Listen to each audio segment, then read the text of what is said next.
Columbiana County, which, by the way, just some very heavy rain left over now from Rogers to East Palestine. Columbiana, it's about to get a lot better for you, too.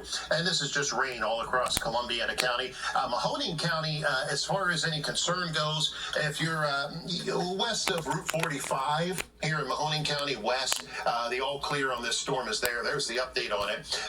But still watching, and it's right over top of Boardman, actually, would be the most area of concern with this storm right now, moving down 224, generally from the south side of Youngstown to about North Lima, pushing east. That's going to be the worst part of this storm. This is very heavy rain up around Austintown, but we're not seeing any major signatures in there that are concerning, and that goes for southern parts of Trumbull County, too, where that's just a lot of heavy rain from Niles to Girard that's going to push toward Hubbard, and this is heavier rain up into parts of Trumbull County. So we're watching all that to the north as well. But the main concern right now is Mahoning County.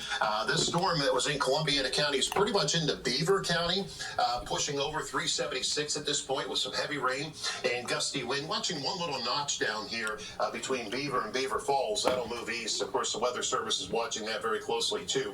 But heavy rain in East Palestine. Hang on a little bit longer. It's going to move out with that heavy rain and start to get better.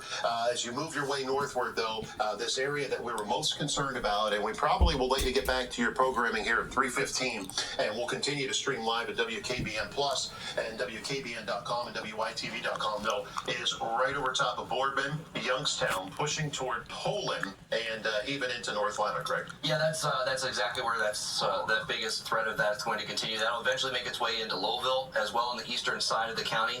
But as we mentioned too, the signature that we saw a few minutes ago, or at least about 10 minutes ago while we stayed on, does look like it wants to continue to pulse down in terms of a rotation standpoint. That still doesn't mean that there's not the threat of gusty wind. We're already getting reports of some gusty wind around the Poland area, and that's been the case all the way back into the central part of Mahoning County. But as you mentioned, Paul, too, this has been a summer where we have just been, these things happen quickly, so that's why we wanted to stay with this storm. I know a lot of people have wanted to watch everything else that we have on our networks this weekend.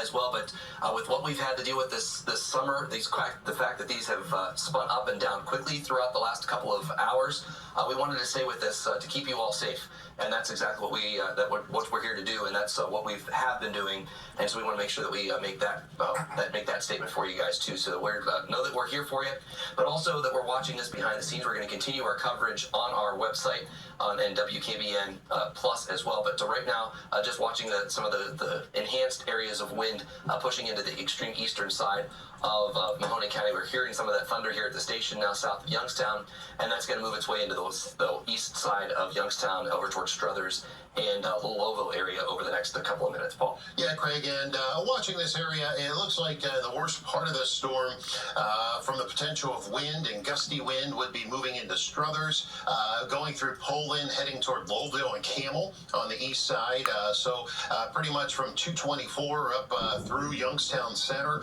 dealing with some rough weather here shortly, if it's not already knocking on the door. Off to the south, as you're in New Middletown, it's moving your way. This is actually crossing over South Avenue right now. So moving through North Lima, moving over toward the New Middletown area from Poland on southward. In fact, let's go ahead and jump to our Lake Club weather camera real quick. Should have a pretty good view of the storm coming on through. Well, we're looking off to the east there, so we can't see a lot, but you can see the trees starting to shake just as that wind is starting to move in with this storm. So the weather is going to go downhill pretty quickly here at the Lake Club as that line moves on in. So we are at 3:14 right now. I am going to most likely, Craig, unless you're seeing something else in there, or Brennan, we've been watching these this afternoon. Chances are I'm not seeing anything here. We're pretty all right. Yeah, I just want to make sure I wasn't missing anything as we were scanning around there. Yeah, I think we'll stay with it. Of course, we'll stay on live for at least 3:45. Yeah, so what we're going to do here, it's a 3:15. We're going to let you get back to programming, and again, thanks for riding along with us. It's safety is our biggest concern with these storms, and the way they've spun up quickly this summer, and the potential was there this afternoon. We wanted to watch. We're still watching this storm in Mahoning County. We're going to continue streaming live. But for now, we're going to let you get back to your programming on air, on television, on all of our stations. If we see anything, we're jumping right back on. If you want to continue to watch us, head on over to WKBN.com. The live stream is up and playing. We're also on WKBN Plus. Thanks again for joining us this afternoon, and hope everything's safe in your location across the area.